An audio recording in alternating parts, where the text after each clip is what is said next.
Now we turn to another big story tonight, the start of the battle for the soul of the Supreme Court. Republicans trying to hold a razor-thin majority to get Brett Kavanaugh confirmed on this court, but it was Democrats seizing the energy today for a hearing that all sides agree was unlike any other in American history. That's not hyperbole. There was a move to shut down or delay the entire hearing that was backed by Senator Richard Blumenthal, seated with me today live. Republicans, he says, are making a mockery of the process. Now, he's part of a coordinated effort by Democrats to demand the Trump White House release thousands of missing documents about Kavanaugh's government work.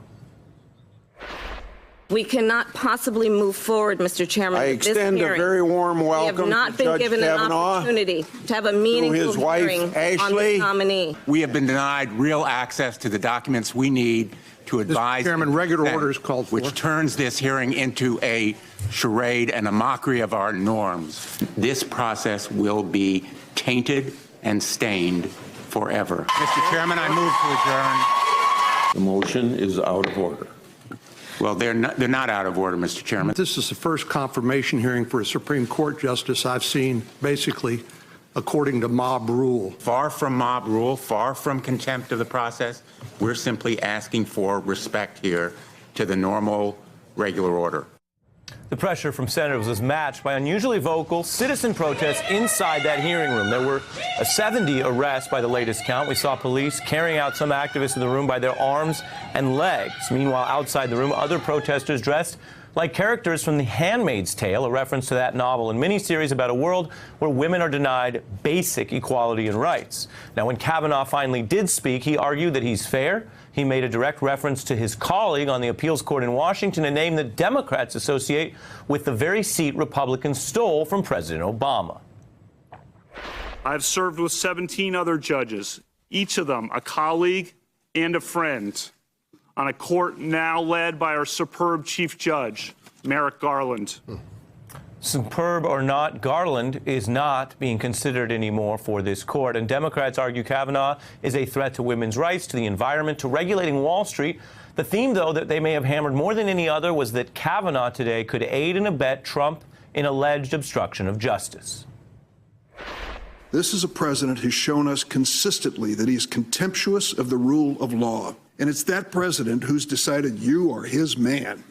I believe you've repeatedly and enthusiastically embraced an interpretation of presidential power so expansive it could result in a dangerously unaccountable president. And I find it difficult to imagine that your views on this subject escape the attention of President Trump, who seems increasingly fixated on his own ballooning legal jeopardy. There will always be a taint.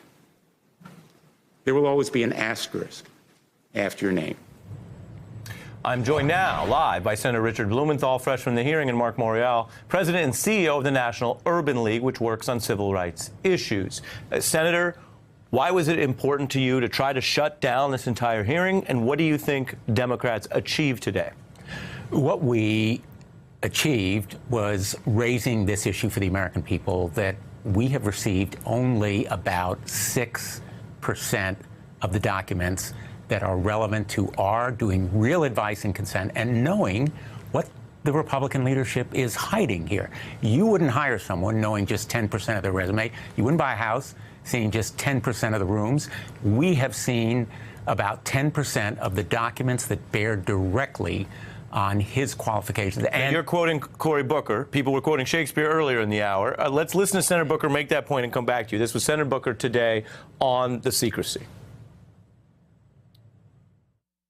90% of the documents we haven't seen. It's not the number of documents. And I'll be glad to respond to that. But we wouldn't hire an intern, sir, with only 90% of their resume. Senator, we're putting somebody on the Supreme Court. You're both hammering that. Is that because you think what's not known about Kavanaugh is worse than what's known? What's not known about Kavanaugh is very possibly worse, and the presumption has to be that they have something to hide. They're hiding it for a reason. What are they afraid of showing the American people? And this But we're in the fight now. We're not in the pregame anymore. What is your theory? What do you think they are hiding? Do you think it's something about torture during the Bush administration? Do you think it's a personal impropriety? What are Americans to make of this as we go into day 2 tomorrow in questioning that there's such a focus on the missing documents? What's real to the American people is whether or not they have the right, women have the liberty to decide when they want to become pregnant, whether people have the opportunity to marry the person they love, whether we drink clean air and breathe free air and water. And we need to know what it is about his views on this imperial presidency that may allow Donald Trump, in effect, to be appointing the judge in his own case. Now, let me play some Republicans when this was last an issue under Obama. We always try to play all sides here to make sure the viewers get the full story. And sometimes you play the other side and it makes them look better. Sometimes you play the other side and it makes them look far worse. And this seems to be that case because there is such an obvious hypocrisy when you look at the treatment here of Republicans towards Garland in 2016. Will Justice Garland, Judge Garland, get a hearing? No, I don't think so. This nominee is not going to be considered. It has been 80 years since a Supreme Court vacancy was nominated and confirmed in an election year. There is a long tradition that you don't do this in an election year. It is the president's constitutional right to nominate a Supreme Court justice, and it is the Senate's constitutional right to act as a check on a president and withhold its consent.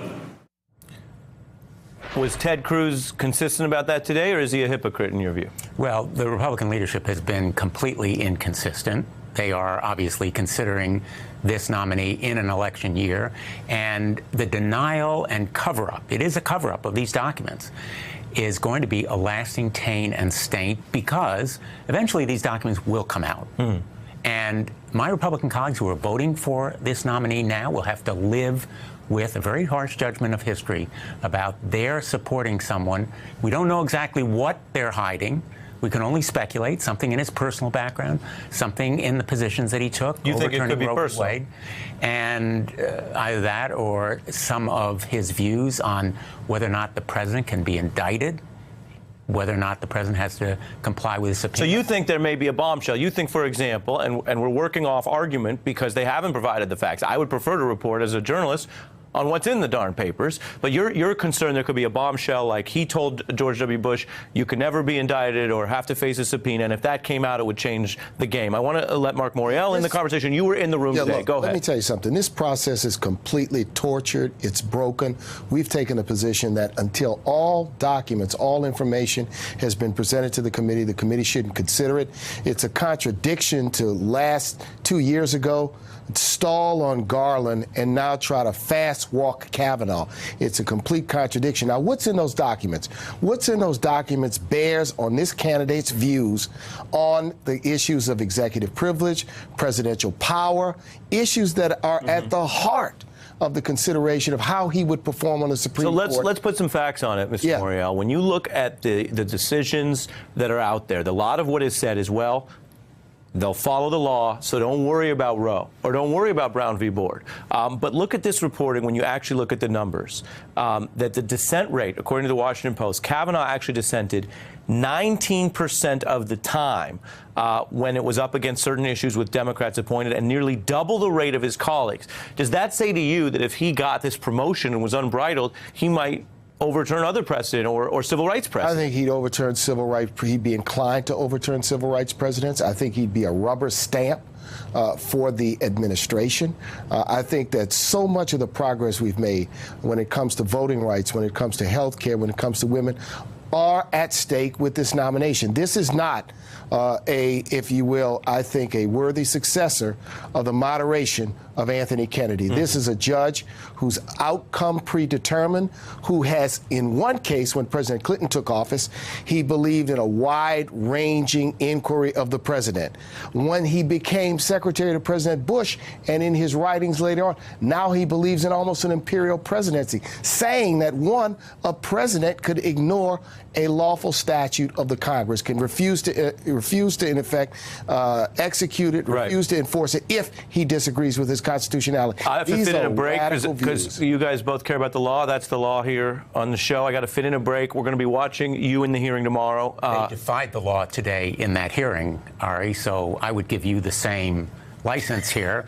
But very seriously, Mark makes a very, very good point that we're going to be in the arena tomorrow asking tough questions about his opinions, his dissents, and about his emails. Hey, I'm Ari Melber from MSNBC. You can see more of our videos right here, or better yet, subscribe to our YouTube channel below. You could have been anywhere in the world, but you're here with us, and we appreciate that.